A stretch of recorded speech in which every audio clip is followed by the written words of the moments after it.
Hello ladies and gentlemen, welcome back to another video of mine. Hope you're all doing well wherever you may be on planet Earth. In this video I wanted to delve into a character that I feel hasn't been talked about a lot. I've covered Robby extensively, I've given Hawk a mention. I'll go into probably Miguel and Tori and Sam and Johnny and Daniel in future videos. But for this video, it pertains to one character in particular. It's the Binary Brother, Demetri. Now, I was actually quite shocked to find out that a large portion of people really disliked Demetri's character, and it not only did it shock me, it was quite surprising, because to me I find Demetri very relatable, especially if you kind of grew up in, you know, school, or you're still in school, you're currently in school, or you're going into school, or what have you, and you've always been sort of the nerdy kind of outcast. You know, you've been more interested in dragons and dungeons and sort of games and comic books and stuff. You've been more into that kind of thing, and you've spent your whole life sort of being made fun of. And then obviously when you get to adulthood, you realize that that shit is pretty lit, and people start loving it all because, you know, it's now mainstream nowadays, which is also just very weird. But Demetri for me was very relatable on that kind of level. And in season 1, you know, I thought he was definitely good comedic relief. He was definitely kind of funny. When he first joined Cobra Kai, he was the epitome of everything that the 21st century has become. When Johnny's trying to lay out the plan, and he goes, you know, by calling the police. You know, it's that kind of stuff where they used him well. And then in season 2, I love what they've done with him. They've not just given him karate training, they've made it believable. You know, people like Robby, people like Miguel, they have determination to be, Hawk even, they have determination to be the best they are at what they do, so they're going to train, they'll have the natural ability.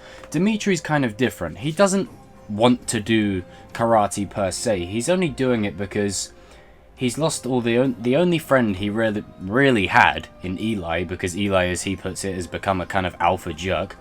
And, you know, of course, he's still got Miguel, but Miguel this season kind of had his own stuff to deal with, and going into season 3, he's going to have even more to deal with. So realistically, Demetri didn't really have anybody else, and the one friend he did have turned into an arsehole and ended up treating him like crap. It's like I said in the other video, where I said that the look on Demetri's face when he's in the comic book store and he says to Eli or Hawk, whatever you want to call him, and he says, you know, you'd actually hurt me. It's sort of, I think, in that moment where Demetri realizes this isn't the same guy. It's the same person underneath, but he's currently, as the video I did previously suggests, he's currently suffering from some kind of split personality thing. Every now and then you'll see shades of Eli. So when Miguel found out Robby Keane was Johnny's kid, Eli said, I did a deep dive online. That's not going to be Hawk, that's going to be Eli. That's going to be the hint of Eli in there.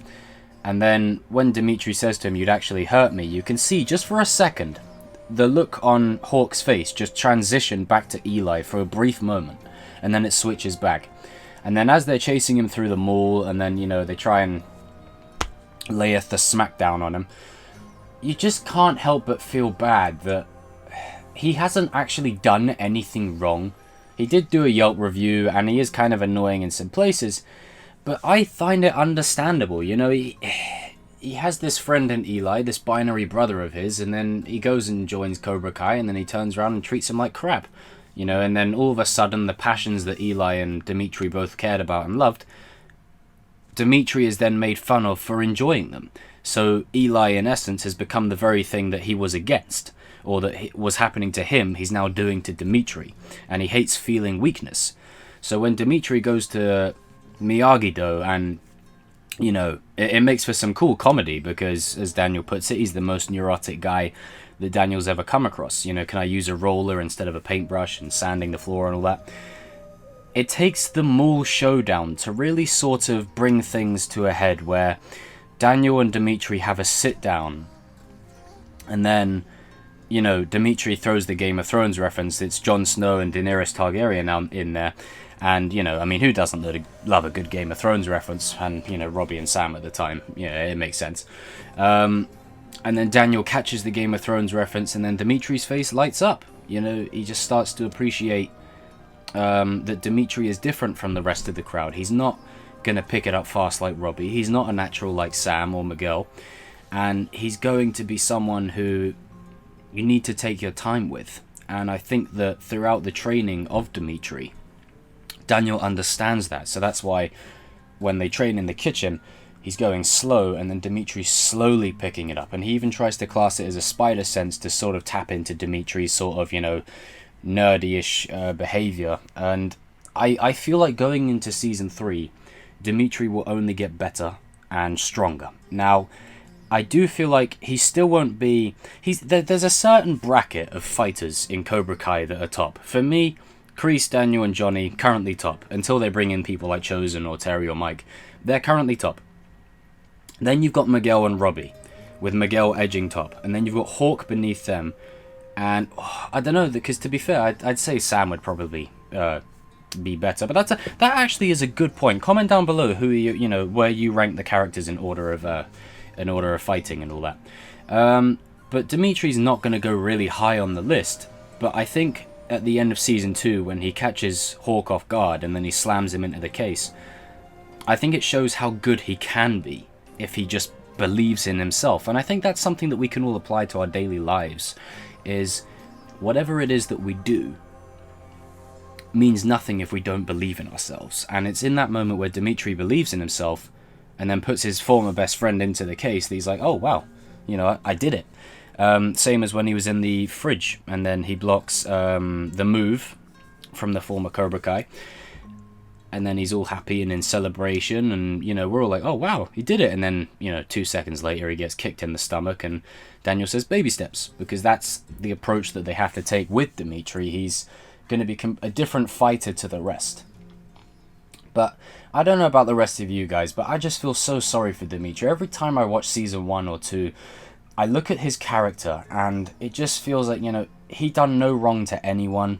He's that awkward sort of guy that we all knew, or we've all been at least once in our lives, to have those kind of awkward moments where it just sort of highlights that he's a good person at heart and he doesn't really want to fight or anything like that, but it feels like he has no choice. He's been drawn into this conflict, and with everything that's happened in Season 2, I feel like he's only going to get better. Now, as far as where going into Season 3, so as far as where Season 2 ended off, I have no idea what the fate of Miyagi-Do will be, but I will probably assume that the students will continue training in some way, shape or form. So I feel like Demetri and Chris will definitely find some way to keep training and maybe keep practicing and keep in the loop. Robby's inside. I think Sam's going to only have an even more heated rivalry with Tori. But I know, I do feel like Demetri is in line for a good character arc this season. Not the most interesting, not the most exciting, but I'd say the most intriguing. I'm intrigued to see where they go with him. I'm interested to see what they do with him. And, you know, I didn't think that in if you're just going off the back of Season 1, I didn't think they would really make Demetri into a kind of guy who could fight Hawk. Like, I didn't think that would be a route that they would go down. But it turns out they are, and I think he's going to just be the opposite of Hawk. He's going to embrace all the stuff that Hawk is trying to avoid. So the stuff that Hawk is trying to avoid is like nerdy shit, you know, entertainment, comic books, movies, games, you know, Harry Potter and the Dobby crying reference. All that stuff he's trying to avoid. Demetri will embrace it and enjoy it, and that's been encouraged by Daniel when Daniel says to him, you know, when Demetri says, you know, a Game of Thrones reference, like letting the wildlings behind the wall, and Daniel says, didn't they help Jon Snow win at the Battle of the Bastards? It's that kind of stuff which I think is going to encourage him to stay in line and true to himself, while he's only going to get better as a fighter. I do feel like, though, if he is to go up against Hawk again this season, I feel like Hawk will probably have the edge, because if we're going off the back of Season 2, Hawk got his ass handed to him by pretty much everyone. So I do feel like Hawk will be edging him this season, but it's not necessarily a bad thing. I feel like Demetri is only going to get better and only going to go up from here. And it's going to be interesting because he'll just be the opposite of Hawk. He'll embrace who he is, and it's definitely a lesson that we can apply to life. To embrace who we are and to live our truth and to be true to ourselves. You know, not to make it deeper than it is. But this is what TV shows and films and stories are for. They are stories that relate to us, told in an abstract kind of way. And I feel like you can definitely find a lot of lessons within Demetri's story alone. It's not like front and center, it's not the lead story, but it's a very good sub-story. I've always said what makes a great story isn't always the main storyline, it's the sub-storyline. How good are the secondary storylines? Do you feel invested when they are taking place? And I think I speak for myself here and a lot of other people, is that when it wasn't focused on Robby, Sam, Miguel, Johnny or Daniel or Kreese, or Tori even, when it was on like Demetri or Chris, or, you know, any of the other newcomers, it definitely still kept our interest, especially the meeting between Demetri and Kreese in the first place, which was just, you know, it was hilarious. But it's that kind of stuff which makes me feel like I have a good feeling about Demetri going into this season. I feel like he's definitely going to have a good story. I trust the people. They haven't let me down at all so far. But what do you guys think? Where do you stand on Demetri? Do you think he's definitely come a long way from where we met him? Where do you think he's going to end up? Do you think he's going to give Hawk a run for his money and beat his ass again? And are you a fan of Demetri? And where would you rank him compared to the other fighters in the show? Or where would you rank his potential? That's another thing. Demetri's potential could be very huge if he just believed in himself. I mean, because it may have caught Hawk off guard and by surprise, but let's just call it what it is. He grabbed Hawk within 2 or 3 moves, and slammed him into a case. So if he believed in himself, he could be a pretty substantial fighter. And with Robby inside, they're going to need all the power that they can have, especially with Kreese now taking over Cobra Kai and making them even worse. But yeah, guys and girls, comment down below, let me know. I hope you're all keeping well during all this madness. And yeah, I've got lots of other videos planned. I've got a couple of Star Wars ones planned in the pipeline. I've got one talking about Marvel and Spider-Man. And I've got a few more Cobra Kai ones in the works, so that should keep all you guys happy. But yeah, comment down below, let me know. And if you enjoyed this video, please hit the like button, subscribe and share. And yeah, remember, as I say, the dialogue starts here but continues down there. So I try and respond to every comment that I can, as long as it's, you know, within reason. I try to respond to every comment that I can, because for me, community engagement is such a big thing, and there's no way I could ever do anything on YouTube without you guys. So comment down below, let me know. And are there any videos you would like me to do in particular? Are there any characters in which you would want me to cover or explore? Yeah, comment down below, let me know. And as I said, if you're a fan of Marvel or Star Wars, put anything else in there down there as well. And remember, defeat does not exist.